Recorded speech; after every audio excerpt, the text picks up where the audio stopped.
the future I'm desperate to see is the human world remembering it's part of the natural world and working in harmony with it, and at that very high level. And now there's so many of us, 8 billion people. That means making cities work.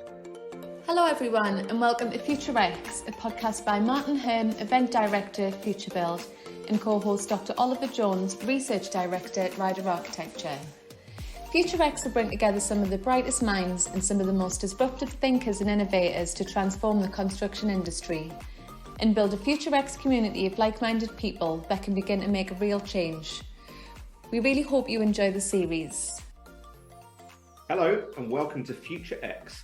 I'm Martin Hearn, Event Director of Futurebuild, and once again I'm privileged to be joined by my co-host Dr. Oliver Jones at RIBA Architecture. Oliver, this week we've got someone I've worked with for many years actually. We've got Duncan Baker-Brown. Duncan has been a huge supporter to Ecobuild and Futurebuild over the years, and in fact back in 2013 built us a massive waste totem and has then gone on and helped us curate many of the waste zones that we've had. And I'm very pleased to say, actually, we've got him back this year on our seminar program, giving a masterclass. But yeah, his work, he's an academic, he's an activist, he's an expert in closed loop systems, circularity, reuse, obviously an author as well. So you architects are busy people. I'm so glad that we're talking to Duncan, Martin. I've followed his work for quite some time. He's I've been really looking forward to getting him on the podcast. And his book, The Waste Atlas, I think, what was it, 2017 that it was released? Yeah. That thing's a staple on the desk, and I'm super excited that he's got another one in the works. So it was just a really good opportunity to talk to him. And I think, like you mentioned, he went to COP in the RIBA delegation this year, COP27. So we've got some good insights from him coming on his experiences there. I think his whole messaging around waste reuse and resource use and waste mapping of sites is insanely important. Ties into something we've been looking at really recently. We've just published case studies on the UK Green Building Council website for the reuse of school buildings in Scotland. So for me to learn from somebody who has so much experience as Duncan and to put some questions to him about how do we start to develop circular construction and circularity within our sector. It's just an amazing opportunity to talk to him. So super excited, and let's get on and hear what he's got to say. Brilliant. Well, let's go bring Duncan on now. Hi, Duncan. Thanks for joining us. It's a pleasure, Oliver. I've been wanting to do this for a long time. Cheers, mate. Listen, we usually kick this off with a little bit of background on who you are, your journey to how you got where you are at the minute. So tell us a little bit about yourself, Duncan, and how you ended up doing what you're doing. Okay, well, if you don't mind, I'm going to go quite a long way back because I've been passionate about environmental issues all my life. And when I was about 8 years old, I was living in a place called Epping Forest, or that area, which is sort of northeast London, West Essex, on the sort of border there, and next to a farm and surrounded by woodlands and fields and stuff. And one afternoon, I was walking in one of these fields up a hill on this lovely meadow. And I thought we were walking into more and more deeper sort of countryside. And when I got to the top of the hill, I just said to my mother, I pointed to some, I said, "What's that?" And what I could see was the NatWest Tower, like a hazy NatWest Tower on the horizon. And my mum just said, "That's London."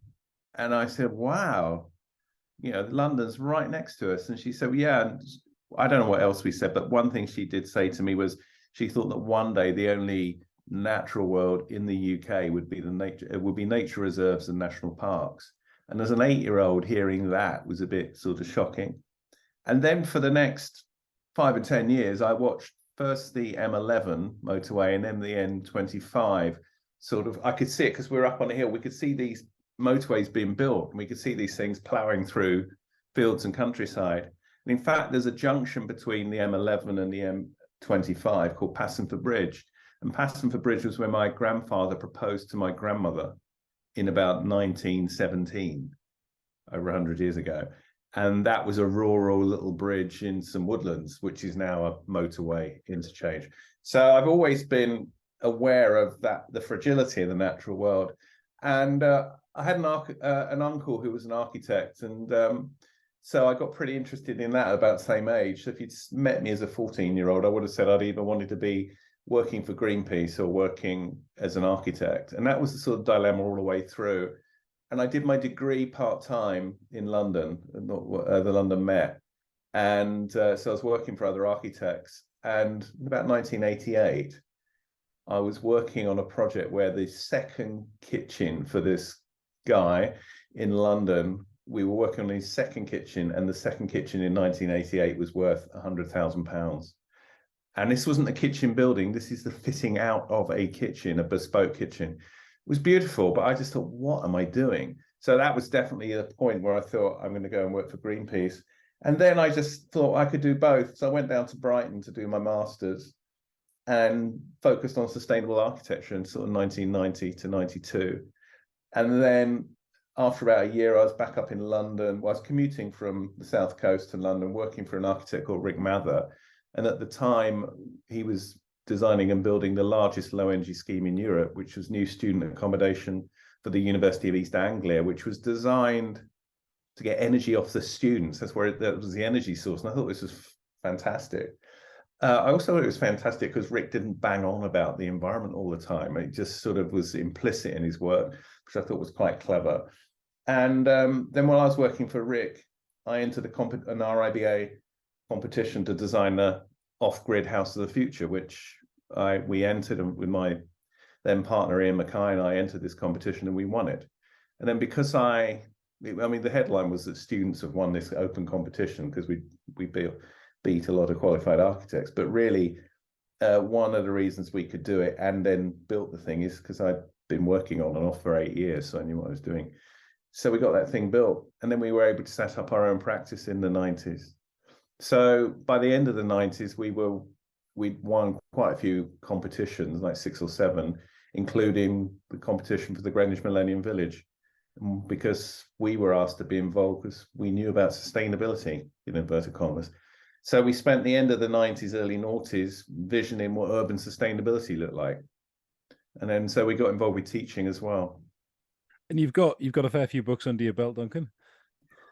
Well, I've got one book, and I'm doing one book called The Reuse Atlas, which was published in 2017 by the RIBA, and I'm going to have the second edition of that, which is much enlarged, which is good news for 2023. So I'm excited about that. I mean, it's been delayed by over a year, mainly because it focuses on architectural projects that deal with closed loop systems and the circular economy. And the good news is there's so many more than there were in 2016-17 when I did the first edition, that it's been delayed because I just keep finding out about bigger, better, and more inspiring projects. So that's great sort of growth area in the industry. Just sticking on the circularity in construction for a minute, that seems to be, especially to me, there's so many more things going on now in that circularity space. Is it something that you've noticed that it's really ramping up, and are you seeing more people approach you to discuss it and work on schemes that really focus on circularity? Yeah, I mean, I think it's quite exciting that I think the UK is at the point now where there are lots of cities and towns adopting circular economy route maps. So they're putting on board, in place the sort of guidelines to encourage a circular economy. And I know, for example, in London, there are feasibility studies at the moment looking at the sort of digital and physical infrastructure required to facilitate, for example, a tower block in the City of London being deconstructed rather than demolished, and that material being put out into the supply chain. What does it take to facilitate that? And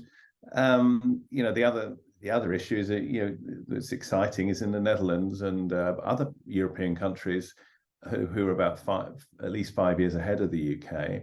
They're already doing this. So yeah. What do you think the big sort of changes are going to be around circular construction? I think there's going to be a number of things. I've been working on a number of projects because I sort of teach research and practice.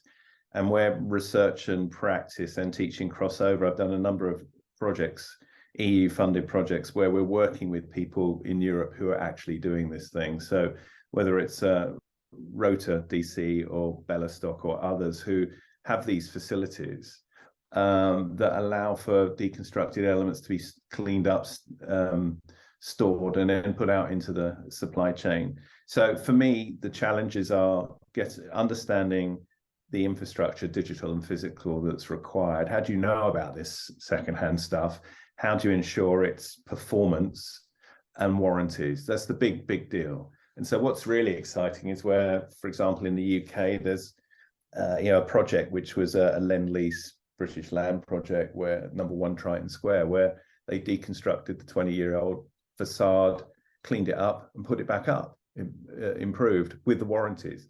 And one of the reasons is the supply chain was still intact. The people that supplied the original facade are still going, so they were the people who were prepared to deconstruct, clean up, upgrade, and give it the warranties it needed. So I think if you get those things right, you're all right. The other thing is, I think as designers, architects, we know as technical designers, the parts of a building that really needs to perform, whether it's for structure or fire or acoustics, compared with the bits that don't. And so we know where you need to have a warranty and a high level of performance and where you can let go of it. Martin, you put your hand up. I did. Duncan, you describe yourself as an architect, an academic, an environmental activist, and an author. And your new practice, BakerBrown Studios, you're also architects, but also a consultancy. Do you see this as a sort of very much the changing role of an architect? Yeah, I think what's really interesting is we're adapting to a sort of additional role and even responsibility, you might add. And a number of the architects that I interview who are delivering these buildings addressing closed loop systems, they're having to do different things. So Rota, for example, started off as architects and exhibition curators, and are now focusing purely on providing advice on deconstruction and reuse to other design teams. So they've ditched the original architect's role. But a number of other architects called CPZ, for example, who again based in the Netherlands, and they designed and built Amsterdam's largest court building, but it was a temporary building with a 7-year life, and they have just facilitated the deconstruction of that building and the rebuilding of it on campus at a university. So in a way, I don't think that would have happened if those architects hadn't been in control of the design and the construction and the deconstruction process. So I think at the moment, it feels to me, I mean, I'm old enough to remember, an emergent high-tech architecture scene where, you had architects like Michael and Patty Hopkins who had to invest in their own system build factories to come up with those high-performing modular systems that they needed to do their high-tech buildings, because they just weren't there. So I think we're in a similar situation at the moment where you've got some pathfinder practices offering more until that is offered by others. In terms of who's doing it well, Duncan, and I mean, let's start with countries first. Who do you think's absolutely nailing circularity in construction, or at least that reusing, recycling scene? Well, for me, it is the Netherlands. And I do hear good things about the United States as well, in terms of facilitating deconstruction and the distribution of secondhand stuff across, there's tax incentives in the United States, but I'm not so well informed there. But certainly in the Netherlands, we're at the point now where there's networks of companies that were demolition companies and are now deconstruction companies. And there's a network across the Netherlands. So you can get any one of the countries wherever you are companies wherever you are in the Netherlands to deconstruct a building rather than demolish it. And I know of a hospital complex which is still standing but up for deconstruction. The deconstruction company's already gone in, done the 3D survey of the building, sort of digitally unpacked the thing, and you can buy the steel frame that is still housed in this hospital complex. It's already for sale online. So those, the understanding of where you need the physical sort of warehouses to store the stuff, but also crucially the digital networks to raise awareness of the stuff existing and the exact specs of it. That's there already. So that's way ahead of the UK. Yeah, it's a huge stimulus for a new economic model as well, isn't it? You know, we all talk about supporting the developing circular economy, but yeah, it's massive. So what does the UK need to do to catch up, I suppose?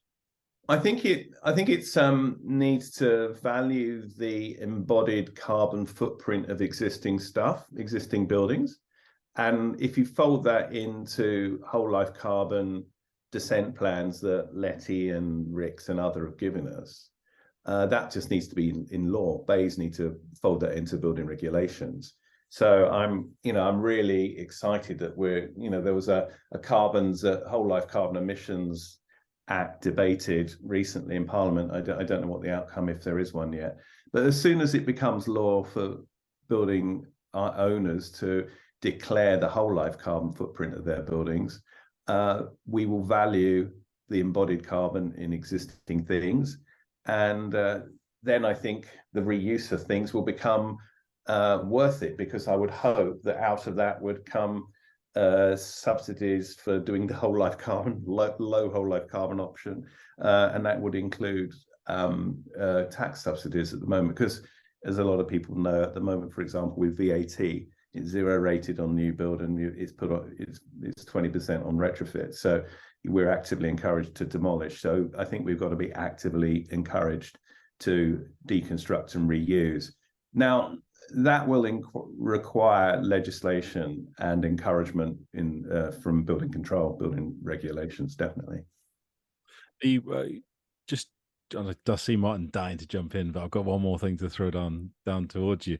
In terms of stimulating retrofit and the retrofit space, particularly the non-domestic retrofit space, I know in Vancouver and our office out there, there's a fee structure, a proposed fee structure, and actually the fee structure for retrofit is almost double that of a new build, and it just seems like a no-brainer in terms of attempting to incentivize the retrofit of buildings, but also making it worthwhile for practices. Yeah, I think the hit that clients are going to take initially, or what will appear to be a hit, is increased fees and increased investment, because the increased fees will be reflected by the increased investment of understanding what the thing is you've got already, how it can be adapted, where it needs to just be retrofitted or deconstructed. So that whole sort of study is a lot more in depth than the normal clear fell, demolish the existing situation, and then I've got, I did one of these before, boom, here it is.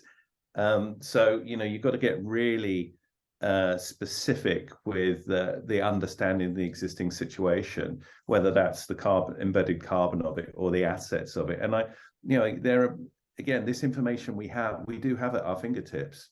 There are people measuring the sort of the resources flowing in and out of cities, and that includes the existing built environment, what it's made of, and its potential to be reused, recycled, or whatever.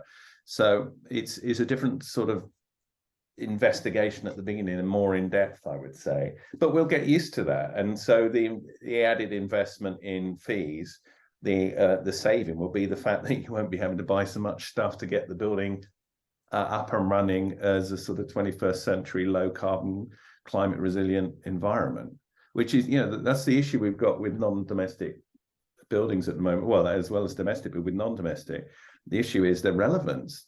How empty or not are they at the moment? How, program wise, we need to really quiz that and investigate that, interrogate that, to understand how to transform these half empty commercial buildings into what? They need, and that's why I say that we need our best design teams involved in retrofit, because retrofit isn't just external wall insulation and solar panels.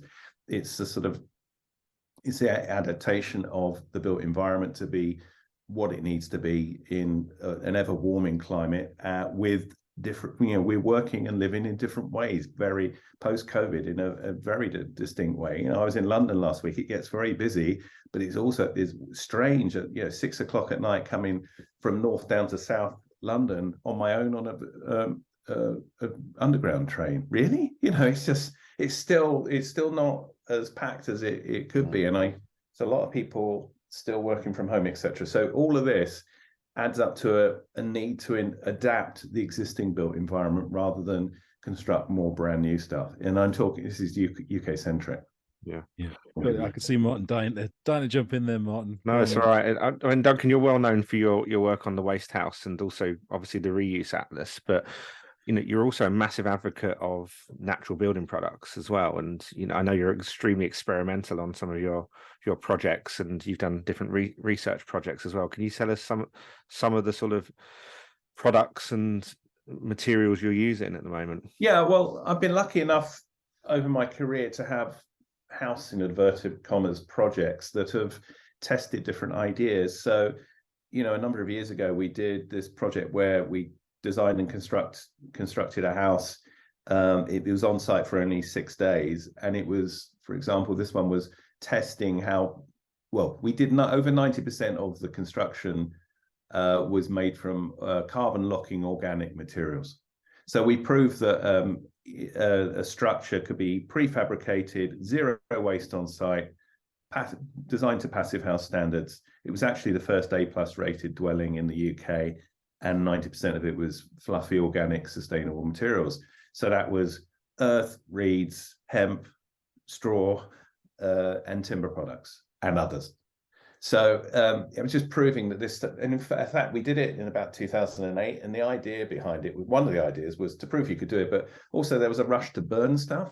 So there was, it was actually green to burn logs in a stove because that you could say it was a carbon offset thing. And I'm a huge not fan of offsetting and net anything. So I was never a big fan of burning. So this was proving that we have these resources. And actually, I'm involved in a research project at the moment with the Forestry Commission, where we're mapping the potential of woodlands in the southeast of England to supply timber products to the construction sector, because we have a lot of standing sweet chestnut, for example. And so we've got these woodlands. I mean, where I was born, Epping Forest shouldn't exist.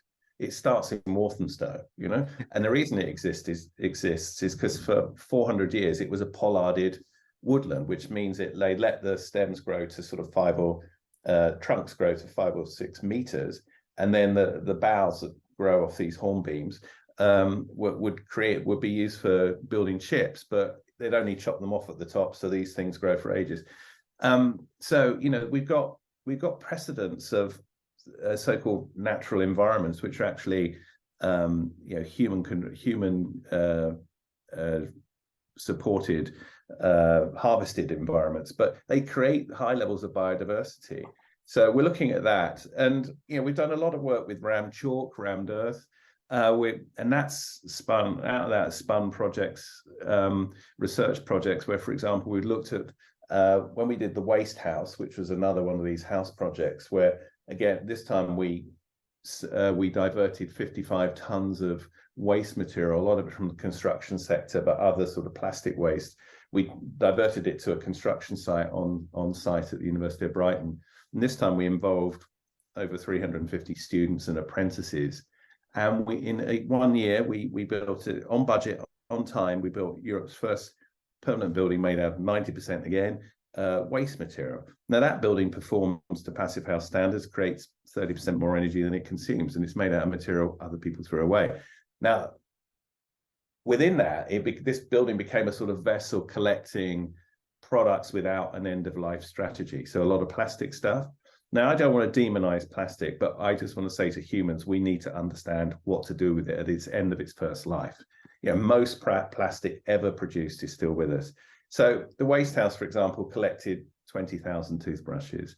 And I'm not saying that we should be building with toothbrushes. I'm saying we shouldn't design plastic toothbrushes that in this case are never used. These are toothbrushes that are given to people on airliners.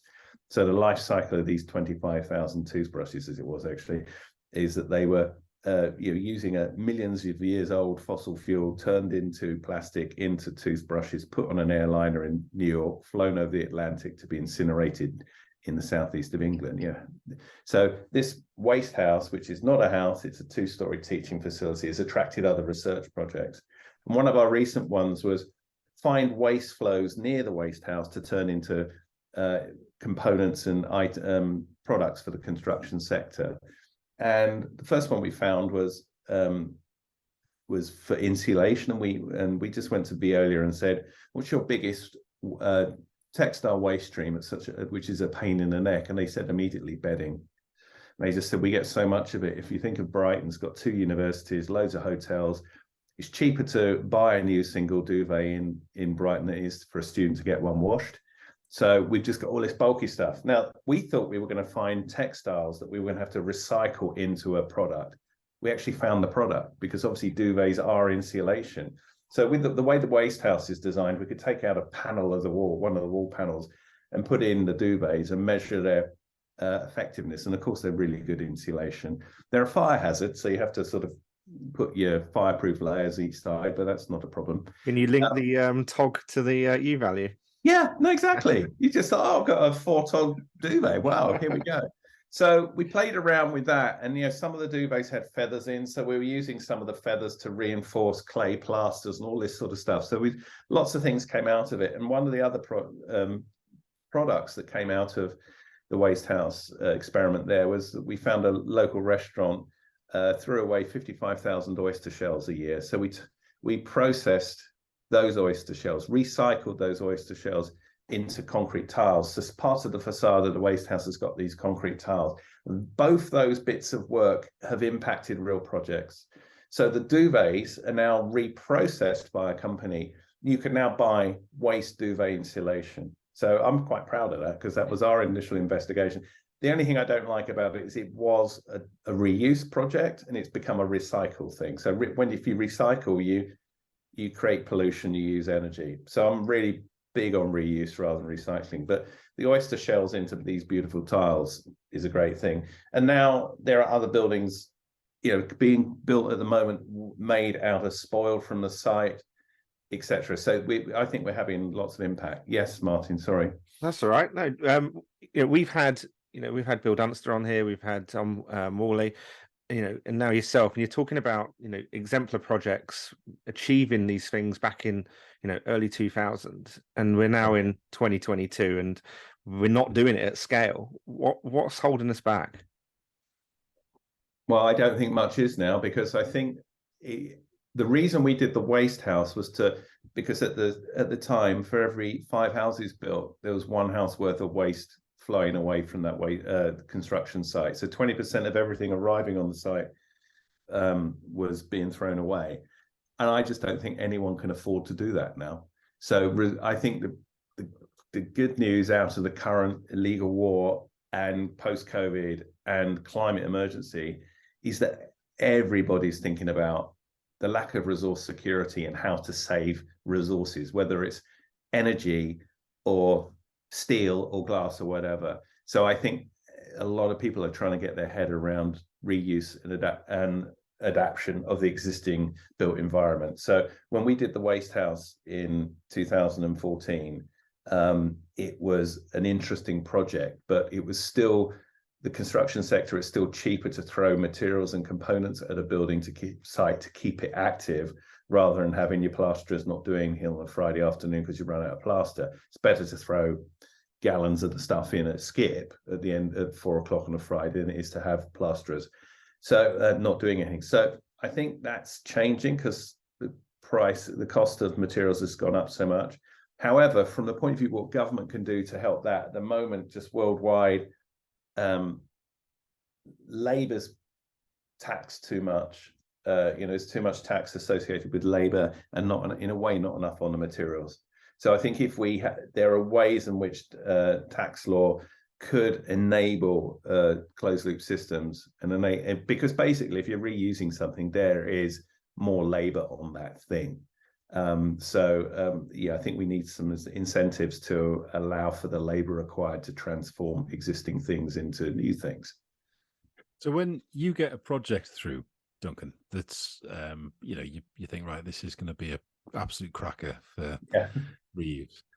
I'm just mindful of all of the young architects out there that are working in different practices and thinking, do you know what, I'm really into this, but where do I start? What are your sort of headlines for the way that you attack a reuse project? Okay, well, I'll talk personally first, and then I'll say what I think other people should do. If you're writing the specification for a building, if you've got that opportunity, and a lot of architects do, and engineers. Just think in terms of if it's a new build, how to make this building a material store for the future. So just try and avoid sticking stuff together. So I would say, and I've said this before, from the point of view of passive house, I would prefer a slightly more leaky building, which is one that can be deconstructed. And the Passive House Trust would say, yeah, their details don't require things to be stuck together.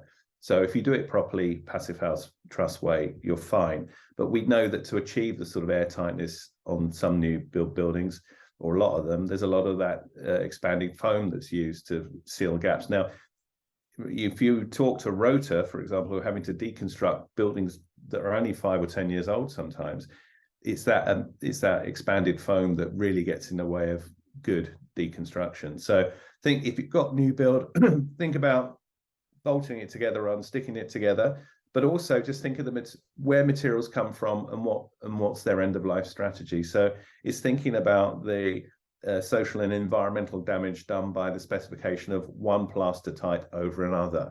So there's quite a lot of learning to do. But what also we should do, and this is what we do as a practice, is do what we call a resource map. So we look at what's on the site at the moment from a point of view of physical resources. That might be the building or stuff lying around on site that we can reuse. But then there's the sort of natural resources. So whether it's energy from the sun or geothermal or whatever it is. But it's also human resources and networks. So it's really doing your site analysis well and understanding what's there. What can you work with which is on site? Once you've done everything you can on site, it's what's locally and then what's regionally. And then after that, if you still need stuff, you're buying in from elsewhere. But for example, at the moment, Brighton Hove City Council, they have a circular economy route map. They have a 60-house scheme on site in the middle of Portslade at the moment, where they made the decision to impose closed-loop circular design brief on the project. And the structural engineers have gone for a steel frame that's bolted together rather than a ubiquitous in-situ cast concrete deck, wall, frame, whatever. And that's a huge difference. Yeah, actually, from a spec route, it's just grabbing a different bit of the spec writer. It's really easy. And so some people don't realize the impact of very straightforward, high-level decisions, I'd say. I mean, for me, I don't like getting bogged down in the sort of different ways to do whole life carbon calculations. At the moment, we're in a situation, and I'm not digressing here, I'm saying in terms of an architect, at the moment, the Marks and Spencer's project in Oxford Street, you've got whole life carbon calculations that prove the best thing to do is to demolish it. You've got whole life carbon calculations that prove the best thing to do is to retrofit it.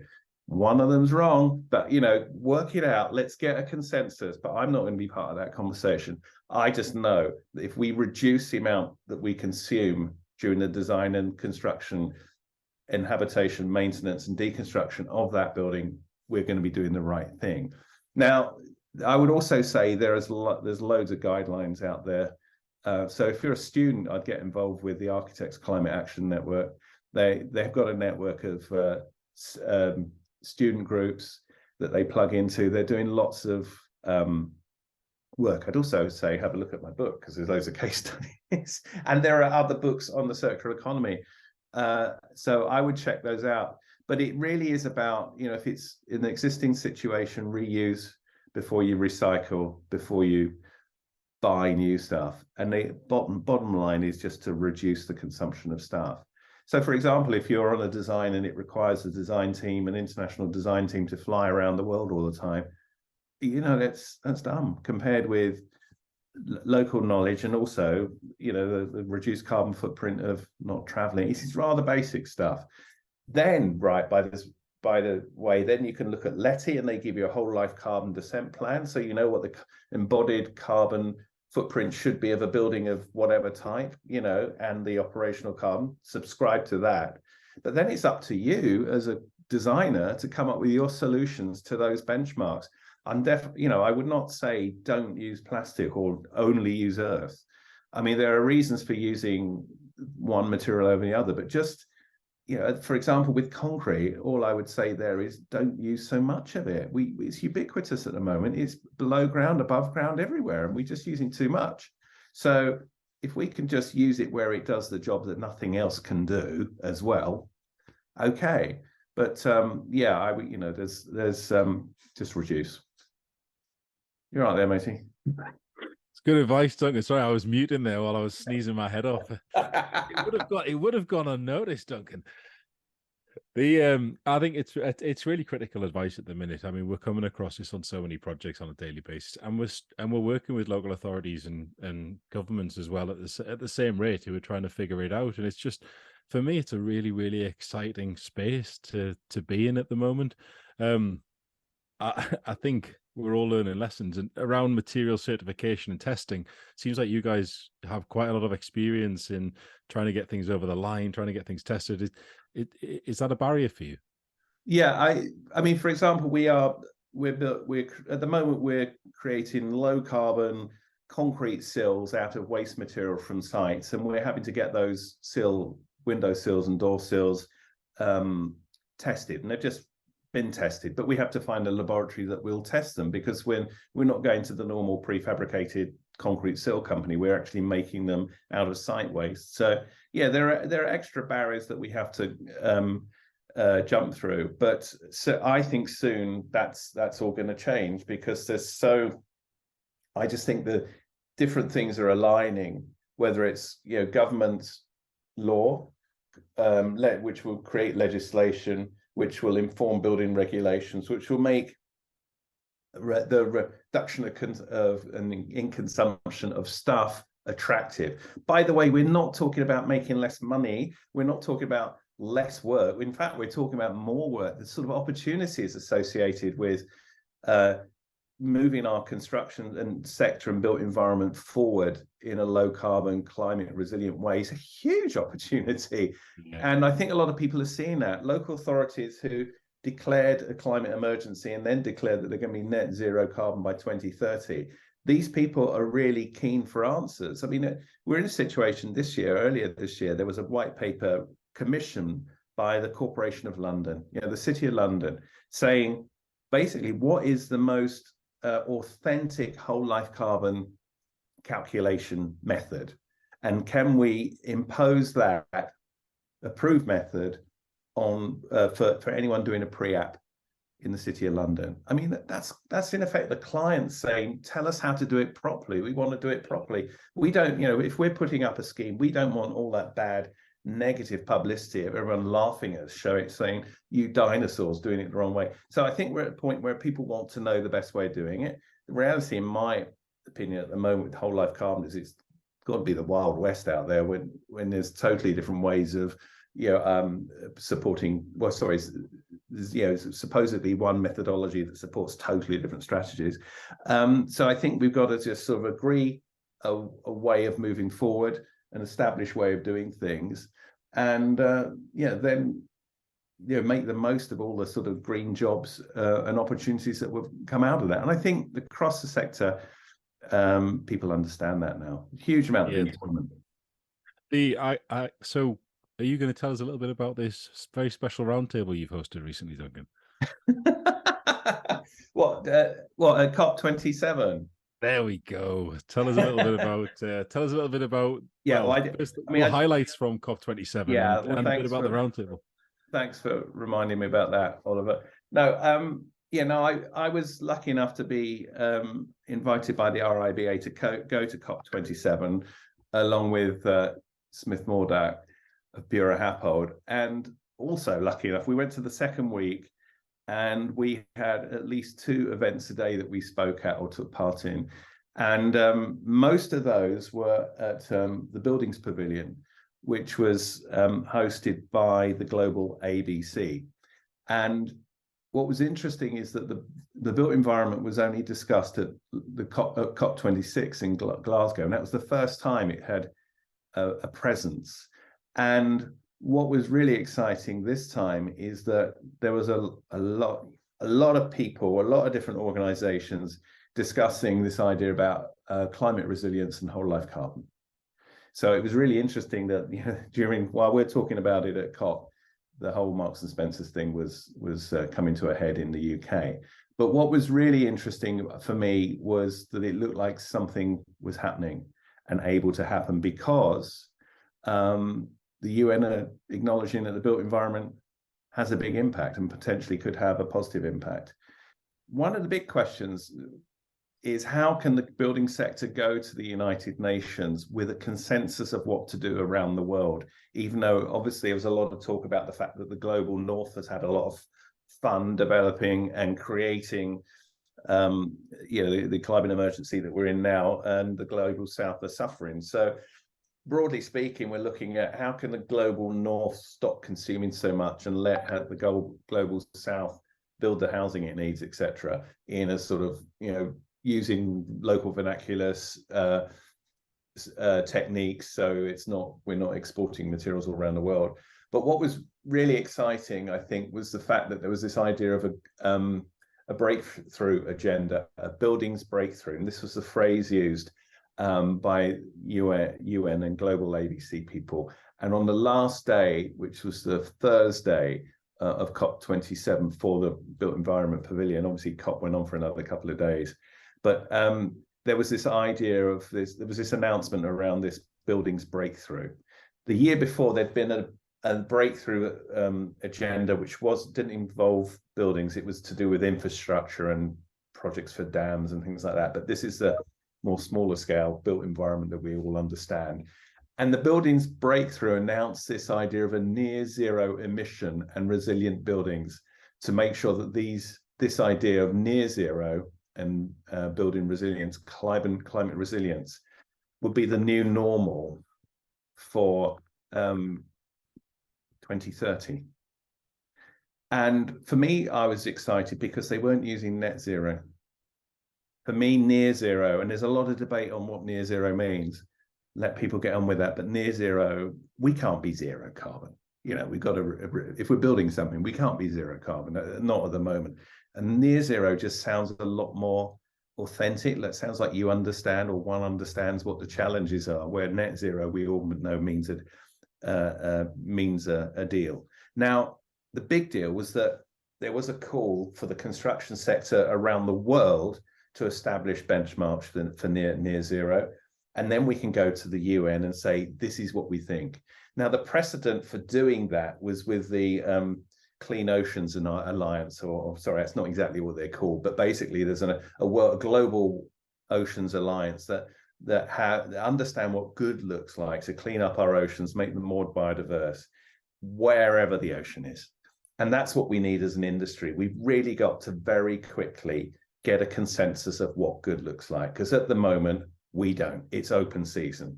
And at the moment, you've got, at one level, you've got old school sustainability people just saying it's got to be green. What does that mean? It's all vague. We've got to get very precise. Now is the time to get precise. And we have the data to do that. But that then folds back to parochial things in the built environment in the UK and around the world, which is post-occupancy evaluation, for example. We've got to major on that so we know what good looks like. A couple of weeks ago, I was in a very well-known office building in the middle of London that, when it was built not that long ago, a decade ago, was billed as the greenest office in London. It was proudly displaying its EPC E rating. And I'm not going to say what it was, but if that was published, if we've got to somehow publish our failures, as everybody knows, we only learn from our failures, not our successes. Is this not, though? Who takes the lead on this is what comes to my mind. And I think government does. I think really we can sort it out with building control at one level. It's got to be, it's got to be enshrined in law that whole life carbon figures have got to be calculated, authenticated. By the way, you get better tax breaks for your project if you can prove that it's designed to these standards, but then you get a really good break if after 3 years of POE, you've proved that it's doing what it should be doing in terms of operational. So I think it's got to be central government. And in a way, I think all the different areas I sort of know a bit about in terms of investigations by central government, I'm thinking it's going to come together in quite a good way. There'll be laws around this pretty soon, and incentives, because they'll finally see the potential for jobs and therefore, if with current language, leveling up, retrofitting the built environment is a national infrastructure project, and the skills and wealth generation of retrofit is enormous. So lending people some money to get it going it only makes a lot of sense now, and I think we're all seeing that. So the buildings breakthrough was one of the big highlights for you of COP27 then?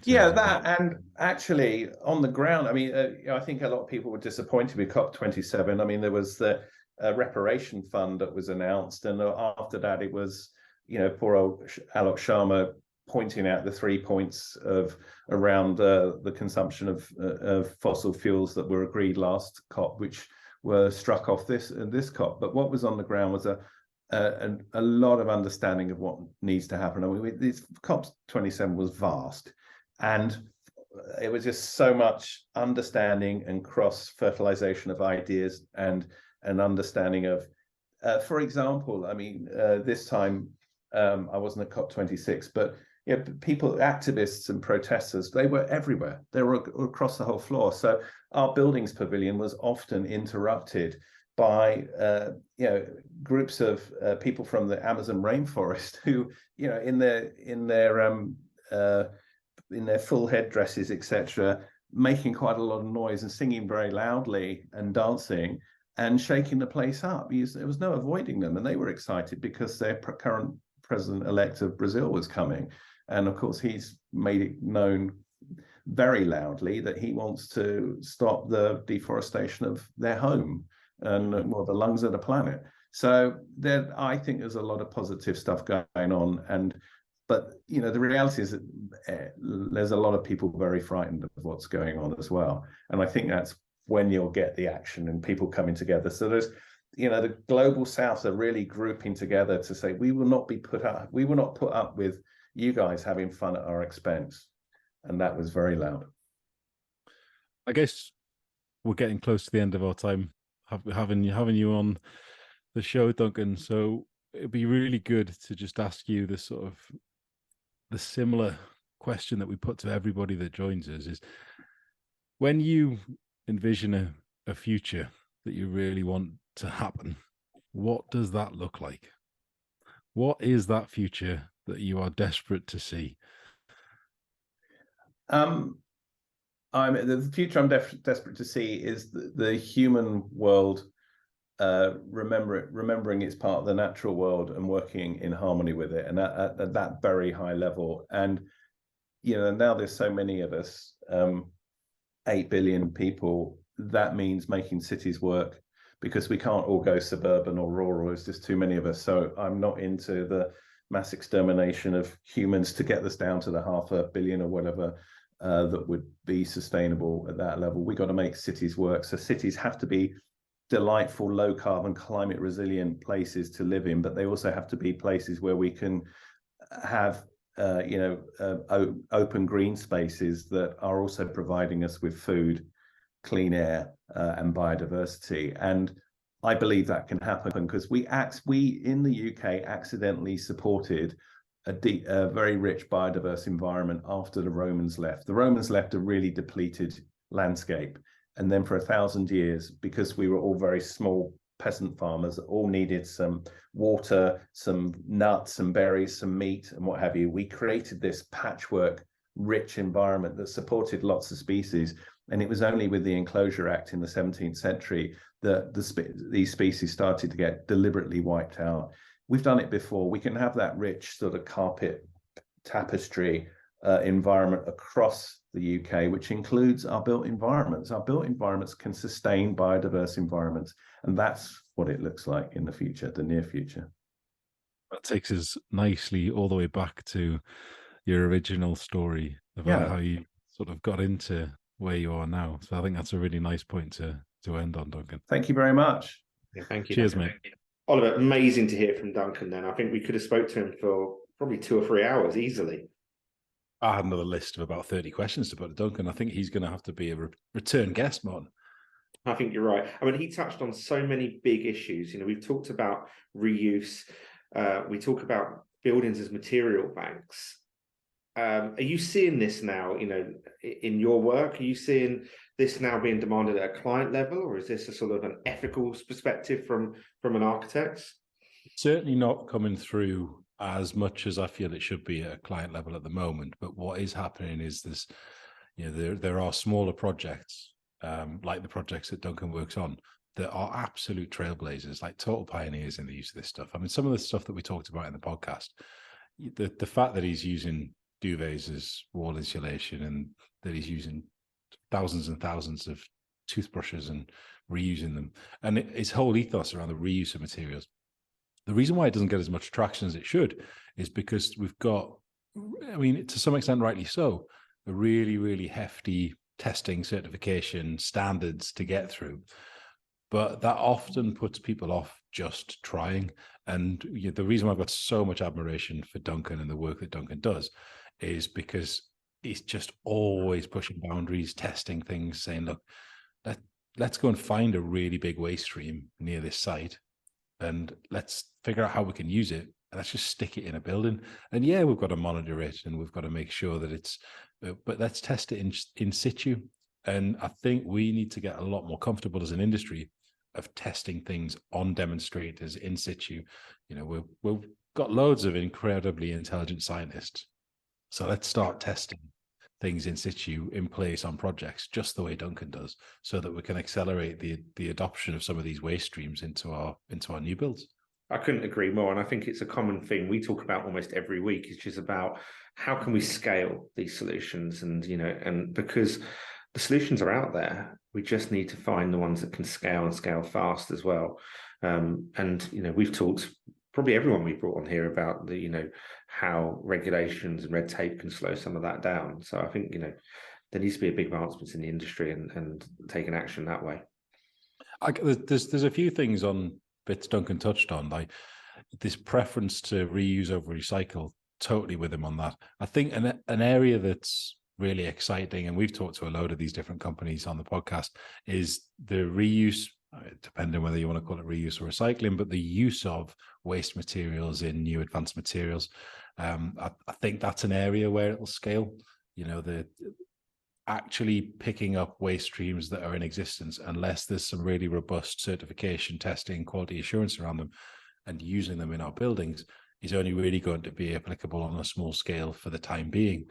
But the developing economy, the economic pressure to do these things, the pressure in terms of ESG goals, and the pressure from outside of our industry is only building. So the work of Duncan, the focus on circularity in construction, is something that we're just going to see increase and increase and increase. Yeah, no, I couldn't agree more. I mentioned this in our intro, but we're very privileged to have Duncan this year on our seminar program, and he's actually doing a 45-minute masterclass around all of the issues that you discussed today. So look forward to that. That's going to be a good one. Just launched a seminar program as well. We need to sort out what you're talking about. Actually, that's we'll talk about that separately. We've got too much to talk about. Well, the good news is actually we've got a whole zone called FutureX this year, which is all about innovation. So that's exciting. I feel like you've just dropped the bomb there, Martin. You just dropped an absolute bomb on the podcast. We'll be doing a whole probably podcast series around it, but we'll have a lot of the people actually we've been talking to on this series at the show. And these listeners who want to come and meet you can meet you live at the show as well. Let's pick up the highlights of this new FutureX Innovation Zone, the show, in another pod. But no, that's a good teaser. I like that. Let's leave it on that. It is. Well, anyway, if you enjoyed this episode, please like and share, and we'll be back in a couple of weeks with another episode of FutureX. Join our community to stay up to date with all things FutureX. Visit futurebuild.co.uk to sign up. Please also like them and share them to help grow our community. You can subscribe to the podcasts within your favourite podcast platform. Thanks so much for listening, and we hope you'll be back again soon.